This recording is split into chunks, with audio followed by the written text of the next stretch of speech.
It's always a story of kings and queens, as I find myself very, very blurry to start things off with proceedings here today. We are in a wonderful moment as far as racing goes, because we are just 2 rounds away from the end of the season here with your Lotus 79 series. On top of that, we sit with a championship, 101 points the margin, and it could all be decided here today. Welcome to Racing Action. We head ourselves here to the Red Bull Ring, one of the biggest high-speed thrill rides. It's a blurry Jake Sperry. It's Alex Goldschmidt along for the ride. And Alex, when it comes to the Red Bull Ring, this is one of the few circuits in the world. Monza is maybe the only comparison of high speed and heavy braking. Yes, Jake. Hello, everybody. But more to the point, in comparison with Monza, which is pretty much as flat as a pancake, let's be completely honest with you, you've got this roller coaster ride round through the Styrian countryside, all the way up from the Niki Lauda corner at turn 1, right up through the Munster turn at turn 2, which is effectively a left-hand kink. But then you've got that high, heavy braking zone into turn 3, where things can go wrong at a moment's notice. Then you've got all the way down the hill through at Hull at turn 4. And then you've got to go through Graz at turn 7 before Jochen at 9. But you've got to make it nice and neat and tidy through that final double right-hander complex. Don't go too wide coming out of the final corner to make a lap really, really clean here in Austria. And the best way to get a clean lap is to have an understanding of what this lap is all about, which you can do right now with our GSRC track guide. Welcome to the Red Bull Ring. Located near Spielberg, Austria, this track began life in a much more fast and sweeping format. Having gone through multiple different owners, it eventually was snatched up by Red Bull and has its 3 different layouts you see today. While they range roughly between 1 to 2.5 miles in length, the thing they hold in common are fast straights, hard braking zones, and very few corners. In fact, the longest and most common layout, the Grand Prix course, has only 9 of them. Spots like Remus and Gosser are the most popular corners for overtakes, but both involve dramatic elevation changes. Each have their perils. Remus tends to see drivers make contact when the blind cutback often goes wrong, whereas Gosser tempts you into braking far too late, and the downhill nature shoots cars miserably into the gravel. A few swift bends still scatter the track, with turns like Lauda, Rent, or A1 really testing a driver's accuracy at high speeds. However, most of them don't send you off into the grass. Rather, there is a lot of paved runoff. But they often include some nasty curves most cars will want to avoid hitting, as they've been known to damage suspension and undertrays. A variety of types of racing compete here, with everything from lower Formula open-wheelers to motorcycles, touring cars, and all the way up to Formula 1 holding events regularly. Set among the gorgeously picturesque Alps, and including great racing on a challenging and history-rich circuit, it's easy to see why fans and drivers are both eager every time they come for a race. The Red Bull Ring is a circuit that brings so many drivers a great opportunity to say, I can be better than someone else. In some ways, it's a lot easier than most circuits, but in other ways, a lot more difficult. Turn 1, Niki Lauda, Alex, might be the toughest corner, the toughest opening corner in all of racing. Yeah, it's basically you go uphill on the power, hard on the brakes. You've got to turn it at a 90-degree angle to rotate it around the corner. You've got to be very, very careful of going off of track limits, and also the infamous sausage curve towards the outside as well, because that could really unsettle the back of these cars very, very quickly and put you either into a spin or into the wall. And then it's up to turn 3. You know, they're going to be accelerating at over 290, 300 kilometers an hour before hard on the brakes, and it's an even more obtuse angle going through into 3 before you start going down the hill into Hull at turn 4. And then you get the technical part of the circuit, but even that is fast and flowing. But it's a very, very short lap here at the Red Bull Ring, so you've got to put all the pieces of the jigsaw puzzle together to get it all right on the day. You certainly do. Only 2 left-hand corners on the entire track. 3, actually, if you count turn 2, the Munster turn, as a left-hand bend, but that is flat out. But this has been a championship that when you've put it on paper, it has been up and down and all around. But a maiden title awaits James Barry out there overall. He just needs to outscore Togo Hisada today by 25 championship points, and it's going to be all confirmed for what is needed here with Silverstone, the final round on the horizon. Journo Freaksha finds himself a comfortable third with Kartik Pai in fourth position. Dylan Freckleton behind him with Daniel Gallus. That's going to be a great scrap in the championship, 5th and 6th, as well as the rest of the top 10. Mickey Friesen, Gabri Martinez, Taylor Lane, and Shadi Ahmad. Lane and Ahmad split by just 1 championship point between them. But there is also the F2 standings for those who have a little bit less iRating than those at the top. Gord Janot in control, but not by much. Yeah, just a solitary 2 points ahead of Keith Herner. You've also got to factor in Simon Steinbild and Matthew Cockham in this battle, along with Barry West, who rounds out the top 5. They're split by just 51 points coming into this penultimate round of the season. Connor Levy, Kurt Clapper, Shervin Samari, Alec Klessig, and Cristiano Correni also have an opportunity to still be in the fight going to Silverstone in just 1 week's time. They're all there. They're all looking to try and put a championship on the board as far as the teams go, because there is a teams championship. Team Essex Lotus in control of that with Journo Freaksha and Jay Walsh. Then a Keep Renault Elf in second. They've got then the Albilad Williams Racing Team third. The team of Jean-Francois Boscos and Yanni Lehmann to keep an eye on that, as Candy Team Tyrrell are fourth, and the Marlboro McLaren team of the two Herners is in fifth. You've got the Scuderia Ferrari in sixth with a Keep Ligier Gitanes in 7th, Unipart Racing Team Ensign in 8th, ahead of ATS and Jib Racing, making up the top 10, the team of Ben Summers and Michael Taylor. So they will be looking to try and prove that they've got what it takes to go out there and attack with all that they have. But if you're here for the first time, we say it a lot, if you're here for the first time, well, what are we racing? What is the understanding of how they've got to go about it today? It's as simple as 27 very fraught and frenetic laps here at round 11 of 12. Yeah, with these cars, you've got the open setups. There's no spare cars, so if you're in the wall, you've got to wheel off that wagon, you are out of the race, and that's it, game over.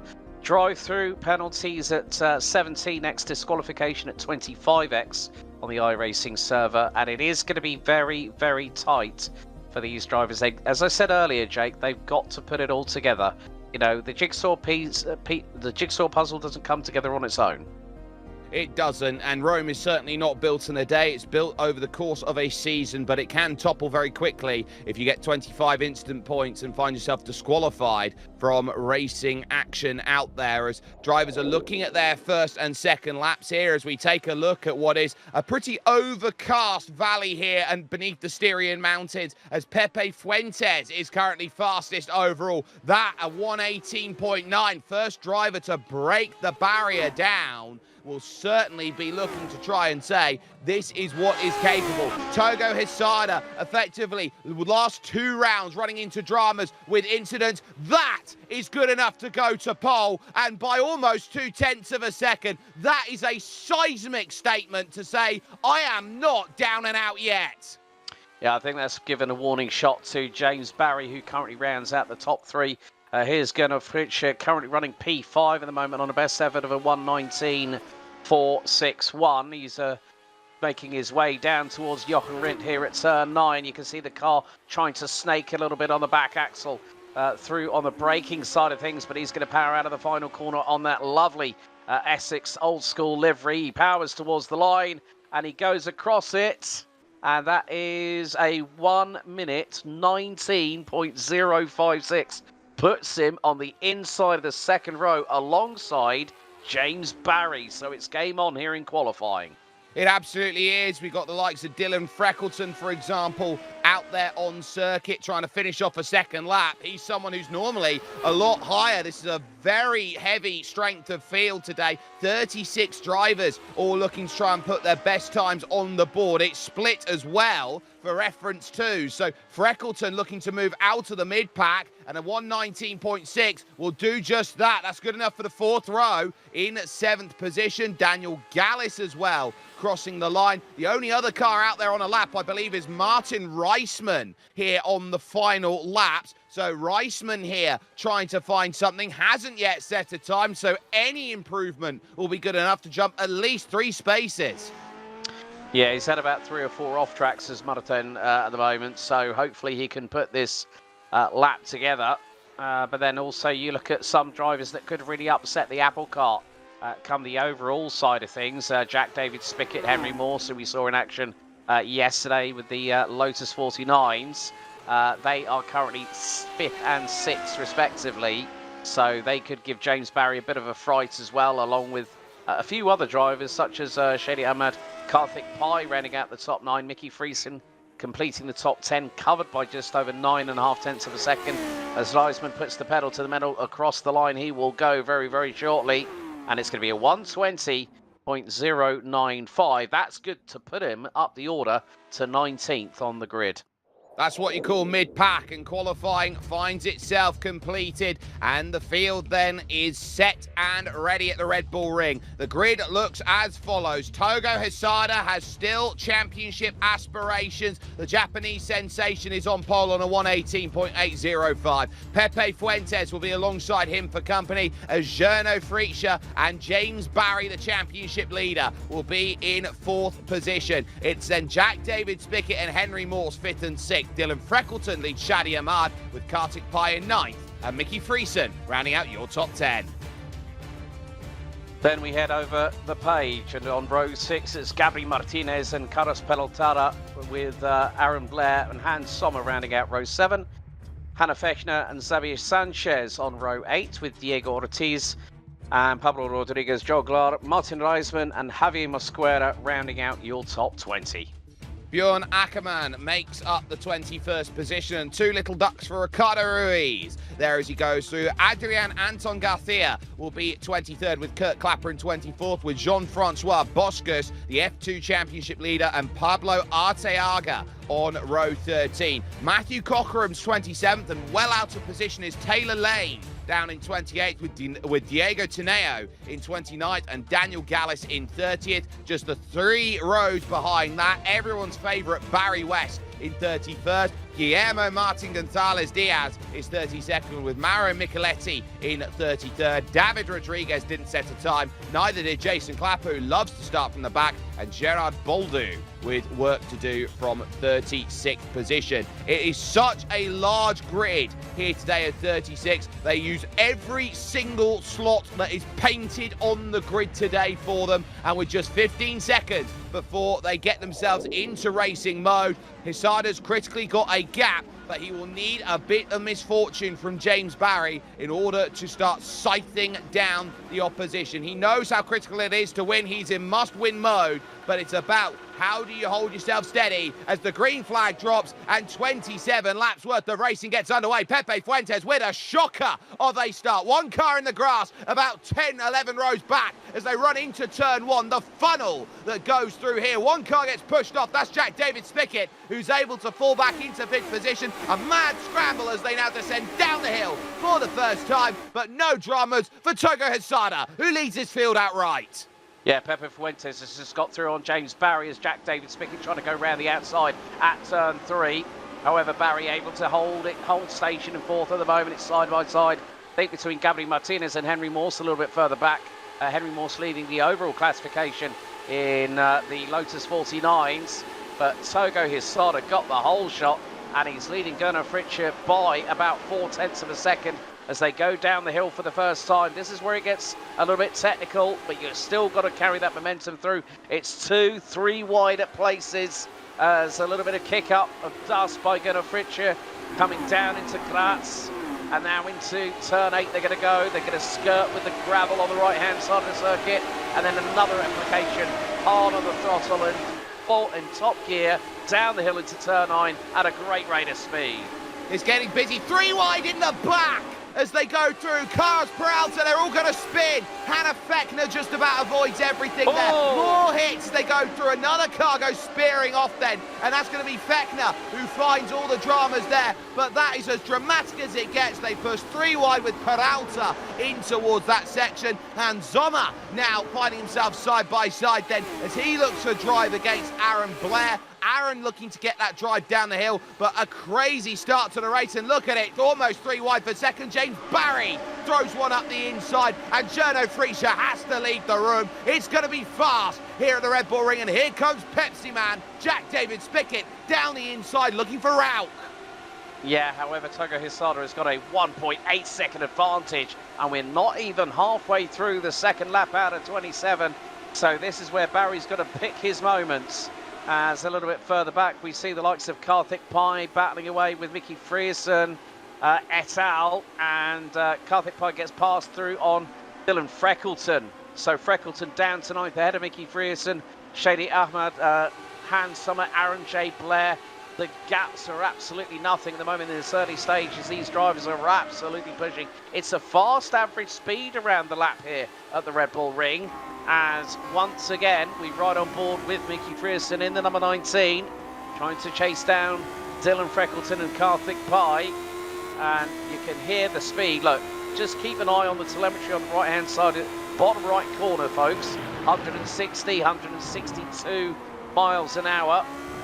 As there's further dramas towards the back end of the field. Martin Reisman, who qualified 19th on his only push lap in qualifying that actually counted. He's down to 31st, but still all 36 runners and riders still here on the track at the moment. Mickey Frierson maybe trying to look for the inside line going through into turn 3, but nothing doing yet for the number 19.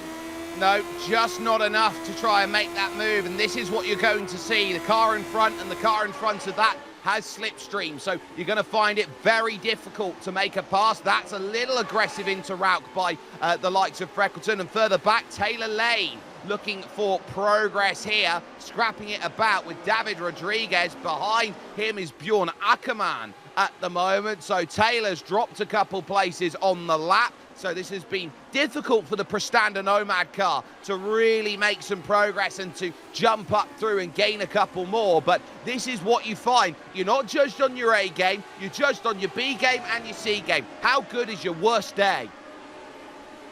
Yeah, that's very, very true, Jake. And sometimes at this crucial point of the season, Togo Hisada at the moment is going to bring, if he keeps the way that he is at the moment, things are looking rather rosy for the final round of the championship in a week's time.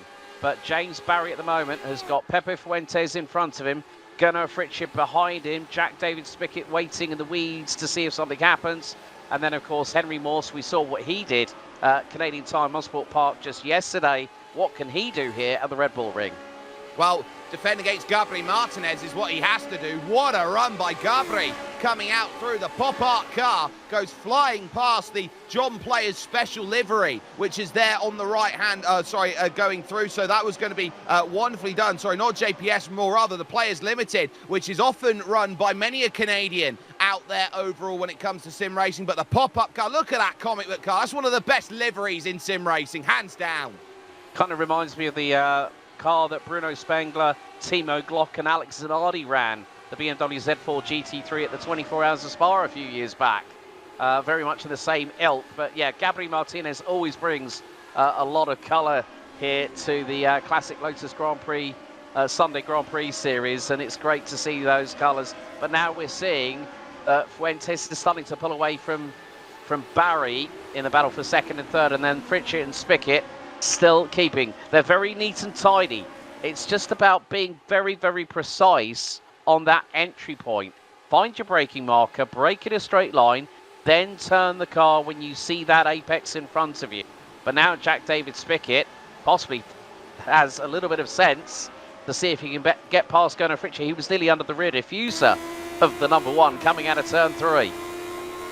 Yeah, and so Jack David Spickett tries to find himself an opportunity here. He's on the back of the living legend himself, Gernot Fritschie. There was a time from about 2013 to 2018 where you couldn't beat Gernot Fritschie in this car no matter how much you tried. He's got 3 times as many wins as anybody else does in this machinery. He is quite simply put an iRacing Hall of Famer, if ever there was one out there. And Jack David Spickett now trying to hold himself steady. He's won a title in this car and knows how critical it will be to go and get the move done. Close now through Jochen Rindt, turn 9 out on track, descending down the hill for turn 10. You can see the rear trying to step out there from Gernot Fritschie, and the car just trying to glue itself down to the floor, because this is one of the forefather cars of ground effect, what you see in the modern Formula machinery.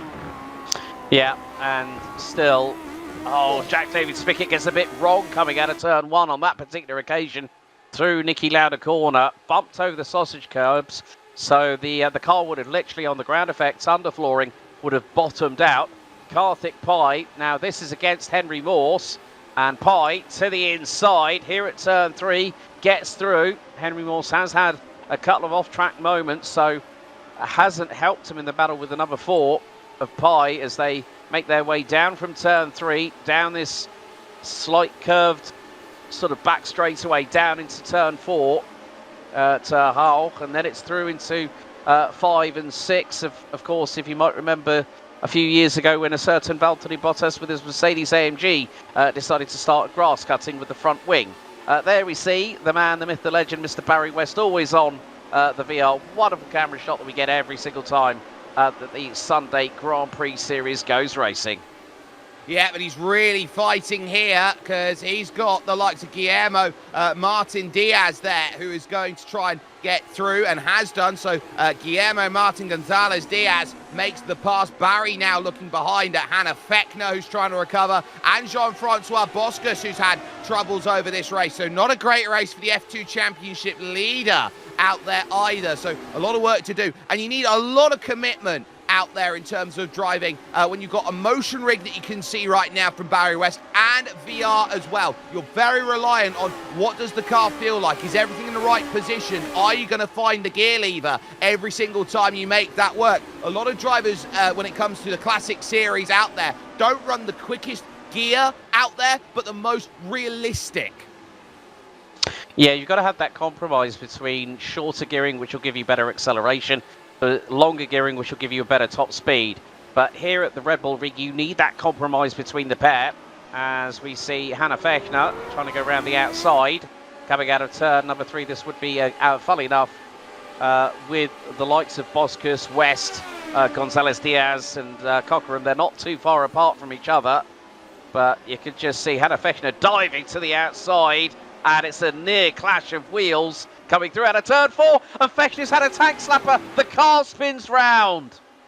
It's as simple as you can't get any form of consistency out of 4. It's a corner route, which when you look at it, Alex, you think, oh, it's okay once you make the corner, but it continues on and on and on, and you just wait. It's like a book that never ends, and you're hoping for opportunity. It doesn't quite work. Aaron Blair now side by side. Hans Sommer losing out on that one. They've brought Pablo Rodriguez Hogla into play, who will want a way through. The number 13 car wants a way through on cars with lower iRacing than himself, 21 and 22. Here comes the lunge for the inside at turn 3 and gets it stopped on a dime, as in front of that, Ahmad and Friesen start to exchange.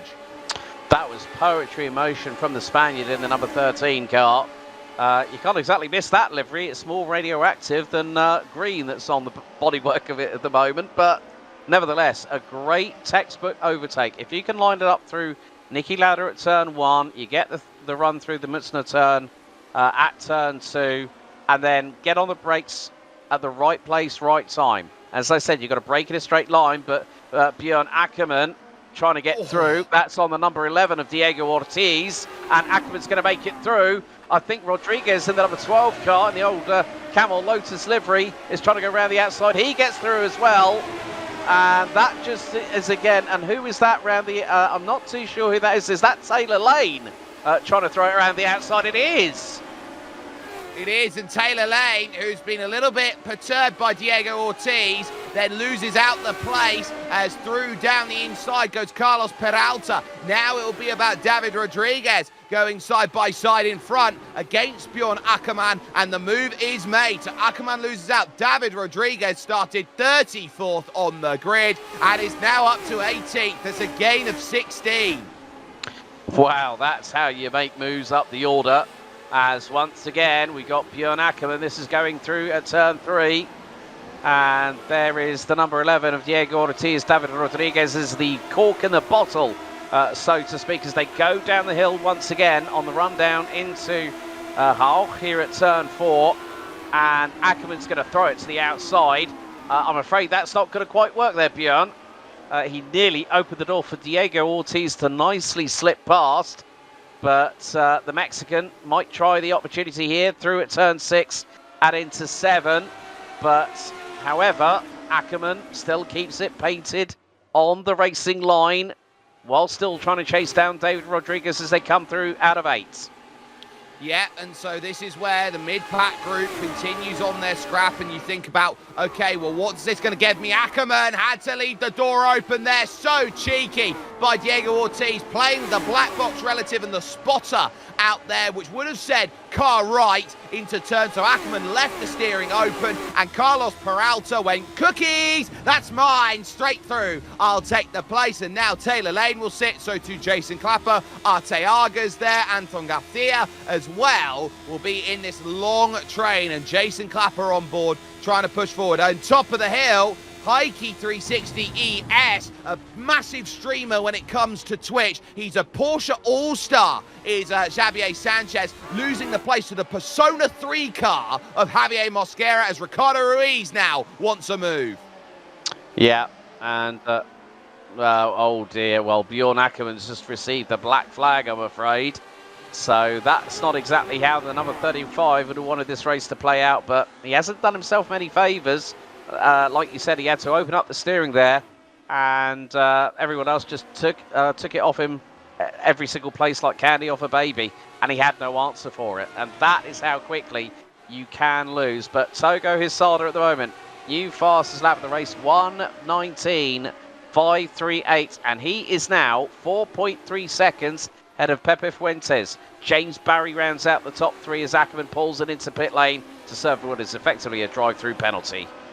And we'll only have 8 incidents for the remaining 17 laps of the race, which will be a very fraught and scary prospect as Ortiz and Rodriguez continue on with their scrap in the middle of the pack. I do want to go back up because Gabriel Martinez and Kartik Pai are now starting to think about movement and positions against each other as they run down the hill. Now does Rodriguez and Ortiz. Pai thinking about the inside on Martinez, not quite having it there. Martinez holds that 6th place. But I also want to talk championship. If it stays as it is right now, it's very simple. It's going to be a case of going to Silverstone and seeing who's going to duke it out there. The classic livery of Kartik Pai, still looking for a way through on Gabriel Martinez. Yeah, I completely agree there, Jake. It's more the case. And then you see picture-in-picture the squabble with Rodriguez, Ortiz and Peralta. Still tooth and nail over 18th, 19th, and the final position in the top 20. They're flirting with the gravel once again, coming through into turn 7 at Graz. Of course, Spielberg, not far located from the hometown of one still current Hollywood high-paid actor, ex-governor of California, Mr. Arnold Schwarzenegger. So it's nice to see that the Red Bull Ring has actually named some turns through either people from Austria that have been in Formula 1 that are no longer with us, or localities in the nearby vicinity. No, it's absolutely fantastic, and in sim racing terms, I think Gerdo Freacher should get his own corner as he's now having to defend from Jack David Spickett, the Austrian doing brilliantly. Heike coming back, Xavier Sanchez to the outside of Javi Mosquera, trying to get the move done in the top right of your screen. Jack David Spickett couldn't get the move done on your main picture, but they're going to continue on in the top right, trying to find this pass. And just as we look to it now, Mosquera holds his station, and he can try around the outside. It all funnels to one line, but Sanchez doesn't get the drive off the exit. Call it position covered out there at the moment, and at least for the time being, Javi Mosquera doesn't need any reload in terms of trying to find a way to get back by. Yeah, I've noticed that Jack David Spickett is really having dramas in the fact that the slightest off tracks can cost you a lot of time here at the Red Bull Ring, as we still run on board with Javier Sanchez as they go through turn 10. Tighter apex from the number 3, and now he's going to get the slingshot out of the final corner. He's going to pull alongside. Here comes the side draft, and Sanchez back through for 15th as they go hard on the brakes at about the 100-meter board for turn 1. Yeah, it's a lovely pass constructed by Xavier Sanchez. You just know that if you attack every corner and hit your mark, someone's bound to make a mistake, and that was the case there. And Jack David Spickett now looks to attack, outside line searching against Gerdo Freacher. Now looks to try and up and under him off the exit, and drive is very similar between the two. It's a short shoot run to turn 6 here, and just not enough for that big left-hander. So Jack David Spickett, knowing how much Journo is having to defend here, Journo's losing touch to James Barry and Pepe Fuentes. This is great news for Jack David Spickett. Yeah, because it means he can battle tooth and nail with just one driver rather than having to think about, okay, who else is in front of me? If he gets past Gunnar Fritsch, then he'll have a clear run at James Barry. But we are past the halfway point. We're now on lap 14 out of 27 here, Jake. There's still plenty of time to go in this race. You might, well, I say that, but we know that with lap times at around about a 1 minute 19 to 1 minute 21 on average, these laps will fly by at the moment, and Hisada is still comfortably extending that lead. Last time around, he was about a quarter of a second quicker than Pepe Fuentes. James Barry is he's trying to close in on Fuentes. The gap is about 5 to 6 tenths of a second. But yeah, I think the thing is that Spickett needs to try and get past Fritsch very, very quickly if he wants to try and get into the top 3 by the end of the race. It's a case of now is the moment. You don't really have that much time to sit back and wait, and everyone's been pushing so hard over the first half of this race that there is legitimately no margin for error, and Journo Fritsch knows this all too well. Here's a look at Carlos Peralta. This looks like turn. Oh! Runs straight up the back, makes contact, and then has to, takes a tap again, trying to avoid that. I think that may have been David Rodriguez, who had the small tap going through, maybe even Adrian Anton Garcia, but that is not what you want to be effectively a sitting duck at turn 1, because it's a blind crest over the top because of the Armco for the pit entry. Yeah, I mean, David Rodriguez was very, very lucky not to be even more broadsided. I mean, okay, yeah. Great cat-like reflexes, but it was just about enough to keep him out of harm's way, and he still holds on to 17th place. He's ahead of Diego Ortiz, Jason Clapp and Ricardo Ruiz round out the top 20, so there's still a lot of battles. I mean, Ahmad Blair and Joglar, they're battling tooth and nail. Look, this could at very one moment or another be 3 wide as they go through into turn 3, and now there is the number 13 of Joglar trying to get into the slipstream of the number 22 of Aaron Blair. Blair's going to have the run down the hill into turn 4, might have the inside line. He's going to go late on the brakes. He's going to dive to the inside. It's wheel to wheel, millimetres apart, and Blair is just edging ahead, but he might not get the inside line for the next corner, not quite, but he's going to throw it round the outside. Coming out of turn 7 at Graz. That's brave. It's brave, but then you've got the inside for the next 4 right-handers, and it works. Shadi Ahmad gets pushed out, and because he's pushed out then through turn 8, thank you, says Pablo Rodriguez Hogla, who moves on through and says, thank you, that's mine. So moves on up to 12th place with that pass, and it's lucky for some, but not Shadi Ahmad, who's now -5 for the day, down in 13th position after all of that exchange. The lead at the moment, 5.3 seconds here for Togo Hisada over Pepe Fuentes, but Shadi Ahmad, who's representing the DR Congo, as I like to say it, Dr. Congo, out there, it seems like a new patient needed, and it's Shadi Ahmad who watches as Pablo Rodriguez thinks of the inside. Aaron Blair has it covered and just gets it slowed up on the brakes. I have to say, Pablo Rodriguez being behind Aaron Blair, that close going into turn 3 under braking. Masterful control there from the number 13, but Shadi Ahmad is still keeping with them. And look, they are closing in. Mickey Frierson, Dylan Freckleton, they're just up ahead as we go back to this battle for 17th. Diego Ortiz is nearly 3 wide as Jason Clapper was looking to the inside. Couldn't get through. Ortiz to the inside, Rodriguez to the outside. Where's Jason Clapper going to filter into all of this as they go down the hill again from turn 4? Now into 5 and into 6. It's close, but Ortiz is being muscled out of the way by David Rodriguez in the number 12. Great battling between this trio. And there's the onboard then from Jason Clapper, who looks for any angle right now. And big move over to the inside. Diego Ortiz is not going to take this sitting down and takes full command of turn 9. Jochen Rindt at turn 10, round the outside, goes the hold. Now they'll go 3 wide on the straight. Clearance is there for Rodriguez. Clapper now has the inside up for Nicky Lauda. Turn number 1, up the hill, on the brakes. Can he get the move? Oh, you betcha. That's all about patience by Jason Clapper and David Rodriguez knowing when and where is the right time to strike. That was beautiful from Jason Clapper, and let's not forget he started from the back end of the field, folks, just like he did in the Grand Prix Masters yesterday at Canadian Tire Motorsport Park. He was scything his way through the field, and we're actually seeing that here today once again, but that's halfway through the field effectively for Jason Clapper, and now he's got to try and find a way past David Rodriguez. Meantime, Mickey Frierson running in the livery that we've come very accustomed to at the Sunday Grand Prix Series in that good old Nissan R390 GT1 layout on that number 19, which always looks glorious, but he's trying to close in on Dylan Freckleton, but Aaron Blair and Pablo Rodriguez Joglard are closing in, so this is more than becoming a two-way battle for 9th. This could be ending up being a quintet of cars going for that position as we've got 10 to go. We've got Bjorn Ackermann down in pit lane, and that will be a retirement, I'm sure, at this point for him. So as decided, it's been a tough day, and it was down in the final corner where that's happened. It's gone wrong. James Barry, though, I really like what he's done this race, and this is the reason why. He could go and attack Pepe Fuentes. He's probably waiting for the end of the race.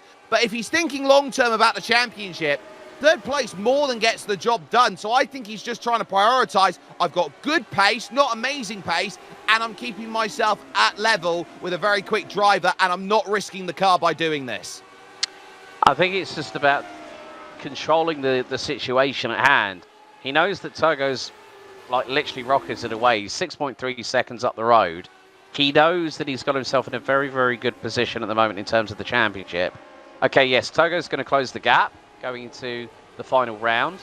But if he can keep it in P3, just cross the T's, dot the I's, and just make sure that he doesn't make any mistakes. But if he catches Pepe Fuentes, if Fuentes makes a mistake, that's going to put Barry in an even better position for the finale.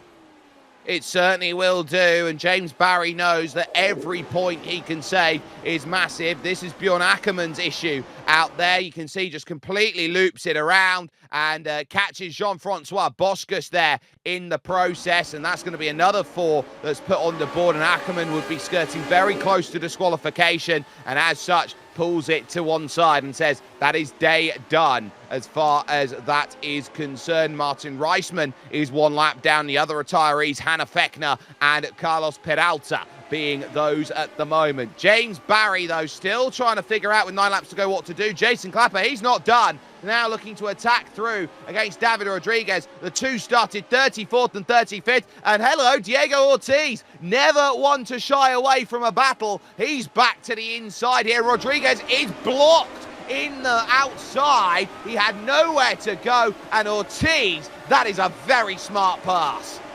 Yeah, it's like Clapper and Ortiz decided to do the pit box maneuver on David Rodriguez, and Rodriguez was powerless to do anything about it, and still we're seeing these absolutely mighty laps put in by Togo Hisada, another new fastest lap of the race, but that's instantly been bettered by the man in 5th. Jack David Spickett, new fastest lap of a 1:19.279.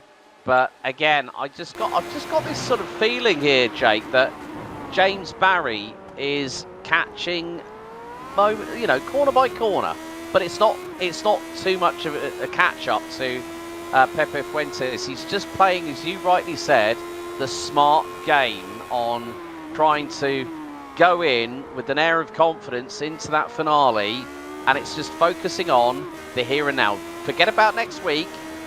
This is where the mind has to be truly focused, and you've got to have those racing horse blinkers on and concentrate on the car in front, stay in the wheel tracks, and don't try and do anything silly.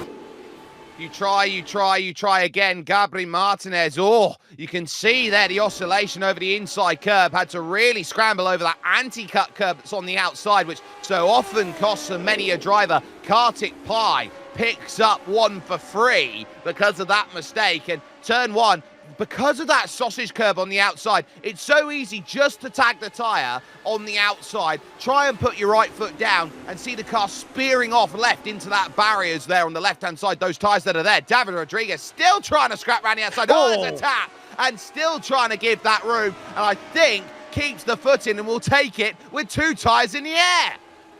God, dearie me, that was just a bit too close for comfort there for Rodriguez.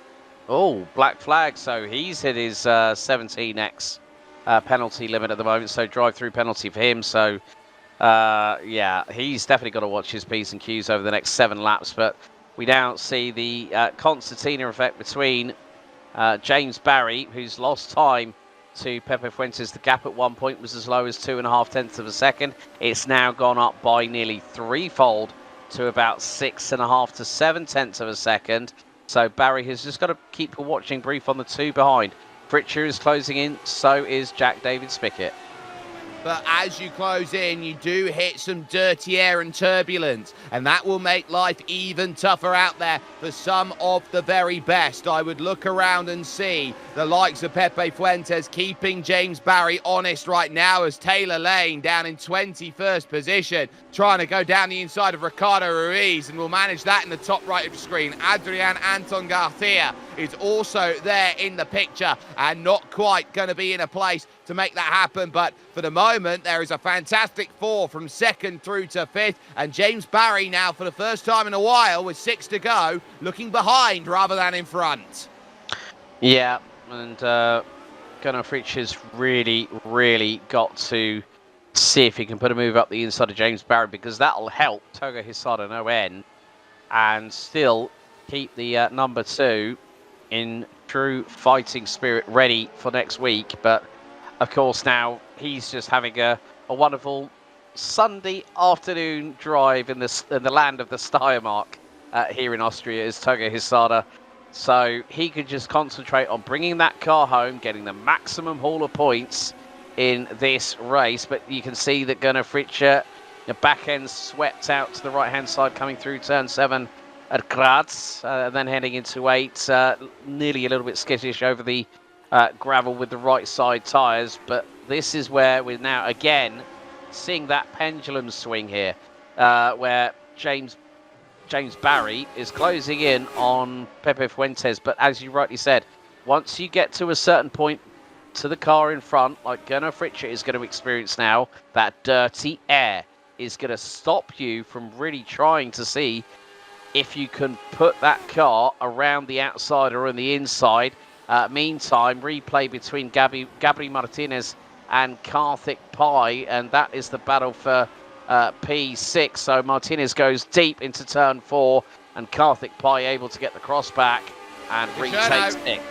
Look at Journo, moves over to the inside. There's a big difference in top speed, about 10 kilometres an hour on the straight. Journo Fritsch throws it in. James Barry holds on the outside, and now they will almost interlock wheels, heading themselves over towards the next left at turn 6. James Barry throws it back down on the inside and says, I hold for now, but he's got no slipstream to work with. Fritsch breaks it up, but critically wants that podium. I think there's also a sniff of a window of opportunity here for Jack David Spickett, because he has been ever so patient, seeing the 2 in front battling away tooth and nail as we've got 4 to go. Togo Hisada, another new fastest lap. The race's lead now 7.8 seconds. So I think Fritsch, it's only going to be not a case of if, it's a case of when does he pull that trigger and finally break the deadlock between himself and James Barry. And then what can Jack David Spickett throw into the party pinata at the same time? Because all 3 of these drivers are as capable as one another. Through into turn 3, and here a better run out of the corner by Jack David Spickett. So he's closing in on Gunnar Fritsch, who in turn is closing in on Barry. Spickett's going to pick up a double toe. He decides to slot in behind the number 1 car as they go down through. Spickett's got room, but can he take advantage of it? Not quite the traction he needed out of the corner. No, that was the case of Gernot Fritzsche having to open up the steering in the middle of the corner because it was a stronger braking effort by James Barry, which meant that he was a lot slower in the middle of the corner than what Gernot was expecting. That opened the door on the inside for JDS, who couldn't quite find the opportunity. There is certainly a difference in terms of downforce levels between James Barry and Gernot Fritzsche, and I think that's really playing dividends into how this battle is going to sort itself out to the end, because those final two corners, James Barry's got a rocket ship. The issue is, it's these three long straights to turn 1, to turn 3, to turn 4, where he just does not have the nitrogen needed. Yeah, I think as we said, we discussed earlier on about you know, aerodynamics and obviously this being a very, very fast lap, you want to have that compromise, and James Barry has compromised downforce for speed, or overall top speed, as again we go through turn 3. Can Fritzsche get the power down early? Not quite, but he really had a good run towards Barry as we go again down the hill into turn 4. Fritzsche looking one way, now he's looking to the right-hand side into turn 4. Barry closes off the door. Spickett this time a little bit better through the apex at turn 4 at Val, but he's going to be on the outside, going through into 5 and 6, and now he has to wait once again.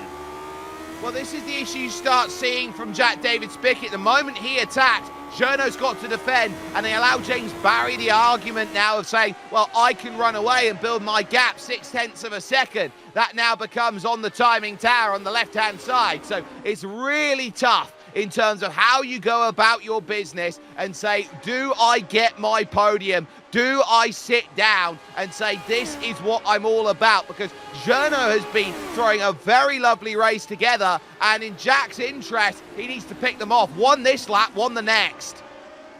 Yeah, and with 2 to go, well, someone's lost a oh, now who's got off? Boldu. Oh, dearie me, that is rear wing, 3 wheels on that wagon, and that is not exactly what Geraint Boldu wanted in the number 28, so that means he's out with just a couple of laps to go. But still, this race between these 3 here, this is where all the attention is being gathered, because James Barry at the moment is holding off the advances of Gernot Fritzsche and Jack David Spickett. We're going to have a replay as Gerard goes through out of turn 1, and it's that sausage curb, and it's going to unsettle the back of the car. Bang! Right, left-hand side into the barrier, makes a complete destructive mess of his number 28. That is about as egregious of a massive hit as you are going to get, as Togo Hesada will take the white flag as waved by Barney the flagman here on iRacing. 3rd, 4th and 5th still to be decided, but Togo has driven an absolutely faultless and flawless race right when he has needed to, after back-to-back retirements. One last week, which involved James Barry and Gernot Fritzsche. Togo Hesada needed a result like this to bring himself back into the party, but it's all about what's going on behind him for 3rd, for 4th, for 5th, because it's Fritzsche on the defence now, because look at this, into the grass, trying to find a move, tries Jack David Spickett, that won't work, and ultimately James Barry is being given a huge amount of reprieve because Gernot is so defensive. Here comes Spickett again, looking for the chance now, heading towards turn 4 at Ralph, round the outside, it's going to have to be. Gernot staves him off with a bit of local knowledge, but now it's drive to turn 6. Will he get enough drive? Yes! Jack David Spickett's now going to try and throw it down the inside. These 2 left-handers are critical. Can he pinch to the outside? Gernot having to take the rumble strip to try and go around and keep his place, but no! Jack David Spickett just gives himself room. Togo Hesada will take the win, and in the words of Joe Buck, we will see you on Sunday. Title is still alive. But still, Gernot Fritzsche has got back through on Jack David Spickett. Pepe Fuentes is going to pick up 2nd. James Barry will be 3rd. And across the line, it's Gernot Fritzsche pipping Jack David Spickett by less than 2 tenths. And we still got this battle here. This is for 11th place. And it's between, well, it's actually 10th. Pablo Rodriguez Jogler will round out the top 10 ahead of Aaron Blair. Dylan Freckleton ends up 12th at the finish, ahead of Shady Ahmad and Xavier Sanchez. We've still got battles up and down the order Adrian Arton Garcia, Ricardo Ruiz, Diego Ortiz, Diego Tineo, Daniel Gallis, and Diego Ortiz trying to get through. It's gonna be side by side, and that is Ortiz through on Ruiz through at turn 9. Yeah, that was all about turn 7 going wrong there. Gratz corner for Ricardo Ruiz. He caught a massive tank slapper and will drop the couple places. Barry West will make a good effort of it. Kurt Clapper won't find a way through, has to serve the slowdown or pick up 40 seconds, and he won't serve it in time, so he'll get an extra 40 seconds, but being the last car on the leading lap, that won't matter at all. He'll be classified at 2 minutes down with post-race penalties. There's your winner, Togo Hisada, and when he needed it the most, he's gone and got what he has absolutely claimed is his, racing at what would be around now about 1 or 2 o'clock in the morning at Japanese time, and burn it down. Why don't you? Because that was as perfect as a race can be. What a result for Togo Hisada, and what a winning margin. You don't often see winning margins like these in races like these, but it is 10.1 seconds at the line that he's able to achieve as he puts on the 11Zs and the Doe's in for full display. Pepe Fuentes will be classified then in second position when we do switch ourselves over to the results screen, which we will do now at this moment. James Barry will be the final finisher on the podium, meaning the title will still be very firmly in the hands of James Barry at the moment in his debut season, but a maiden title will have to wait till Silverstone on his home soil. Gernot Friescher will finish fourth with JDS Jack David Spickett in fifth place. You've then got Kartik Pai, who had a very nice race into sixth ahead of Gabriel Martinez in seventh. Henry Morse would finish off in eighth, with Mickey Friesen ninth, and a gain of 8 for Pablo Rodriguez Hogla, who would round out your top 10. Yep, and then turning the page, Aaron Blair ending up 11th at the flag, just ahead of Dylan Freckleton, who was running in the top 10 for the majority of this race, finishing ahead of Shidi Ahmad, Xavier Sanchez and Hans Sommer rounding out the top 15. Javier Mosquera, Jason Clapper from the back end of the field to the mid-pack, 17th. Was the final finishing position of the number 20, finishing ahead of David Rodriguez, Pablo Artiega, and Taylor Lane, making it up to 20th at the flag. Yeah, so a gain of 8 for Taylor. Guillermo Martin Gonzalez Diaz would gain 11 in the race to finish 21st, with Adrian Anton Garcia in 22nd. Diego Ortiz on the last lap would get by Ricardo Ruiz, as Diego Tineo would finish off in 25th. Daniel Gallis, Matthew Cochran, Barry West and Kurt Clapper would all be finishers on the lead lap. Kurt Clapper picking up the penalty late on, with the final finisher or in the top 30 being Mauro Micheletti 1 lap down. Would also include over the page your F2 Championship leader Jean-Francois Boscus, who picked up 17 instant points today. Martin Reisman would be 32nd, as Gerard Boldu would be the first of the retirees, joining Björn Ackermann, Carlos Peralta and Hannah Fechner as retirees from racing action today. We are going to take the chance, though, to talk with one very important driver, Togo Hisada, picking up the win today. Togo, quite simply put, the perfect race for you. Unchallenged at the start, unchallenged in the middle, unchallenged at the end, and winning by 10 seconds. You could not have had a more perfect race here today. Just the Gano had a mistake on I think lap 2 or something like that in very early stages, and then I fortunately I landing away from the slipstream range, draft range. So yeah, that's it. And then just give my pace under the concentrate to the end. You gave your all. You know how important it is to pick up a win, especially when you consider that it keeps your championship hopes alive. It's been a very tough couple of weeks for you regarding that front. But what does this mean to you now, finding a little bit of form right when you need it, knowing that you've got Silverstone on the horizon? Yeah, but the James is very fast guy, and he's very smart. So I'm trying to not thinking about the championship in this these days, and just focus to race, and I hope to take a picture again in the next week. So let's just give a little bit of context for everybody as well, just before we let you go. It is probably about 1 or 2 o'clock in the morning Japanese time at this point. You've been certainly putting in all of the time and all of the effort when it comes to this series. What makes you want to get up at a time like this in the morning, knowing it's Monday morning that you're going to be into and the work week starts again? What drives you to do this series?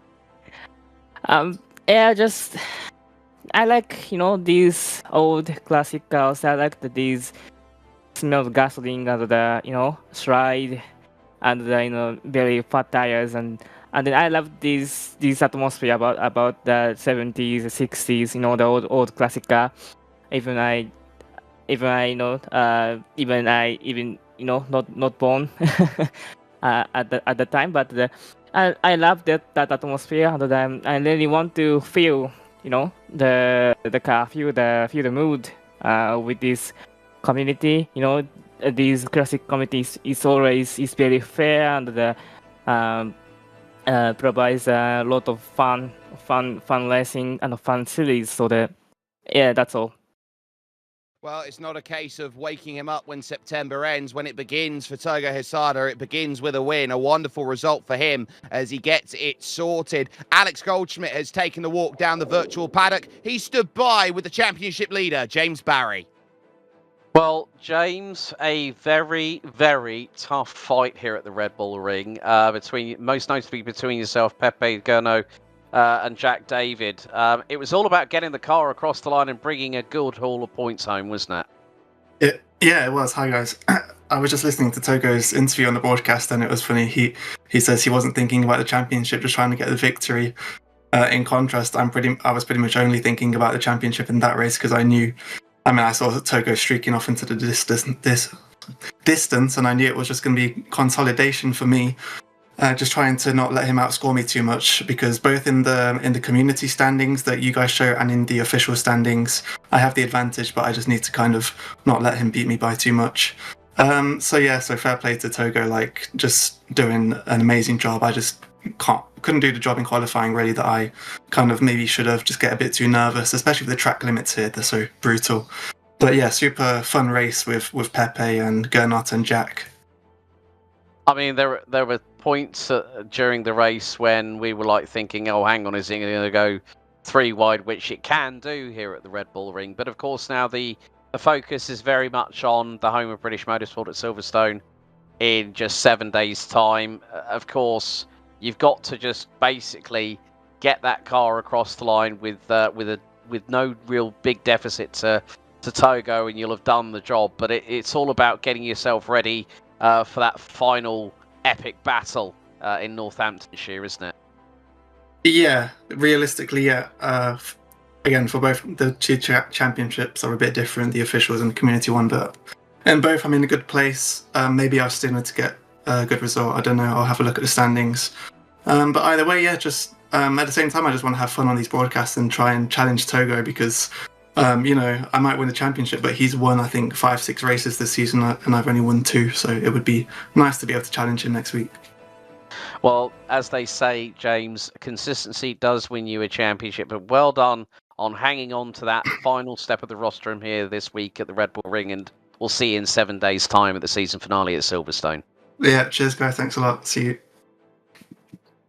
So there you have it there. James Barry very much looking at the championship. Alain Prosting his way compared to the Senna-esque style of Togo Hisada, but a championship that is still there in the making and all to play for, be it whether you're watching with us on the Global Sim Racing channel or you're with us on iRacing. There is some amazing sim racing up on the horizon, and of course, that championship comes to play 7 days from now, September 7th. 4:30 UTC, 12:30 p.m. Eastern. Mark it in your calendar because the home of Formula Racing will decide a championship. Silverstone is the time and place, and you have got to make sure you're there to see whether it's going to be Togo Hisada or James Barry who picks up the crown of the classic Lotus Grand Prix season. From the entire team who's brought this together, look at that. I've got a camera that works and is not blurry anymore.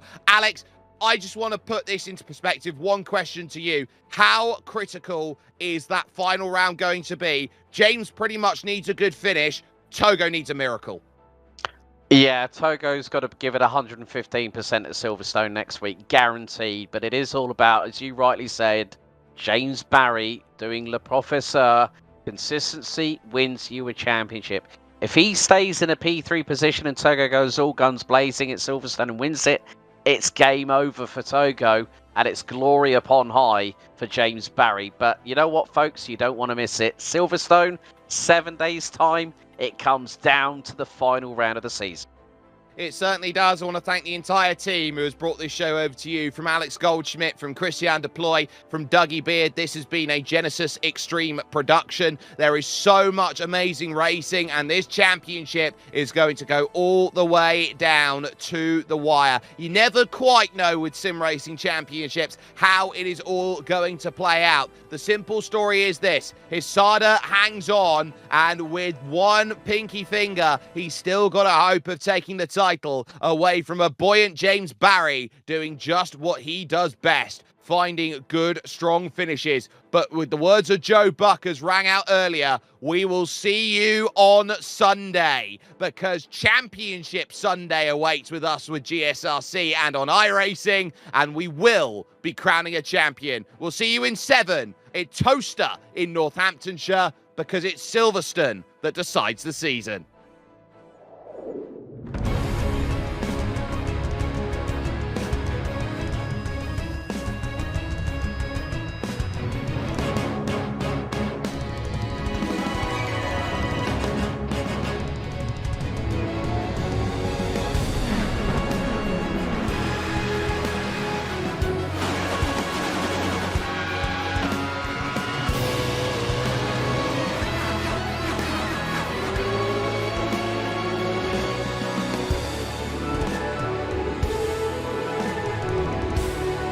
This is iRacing.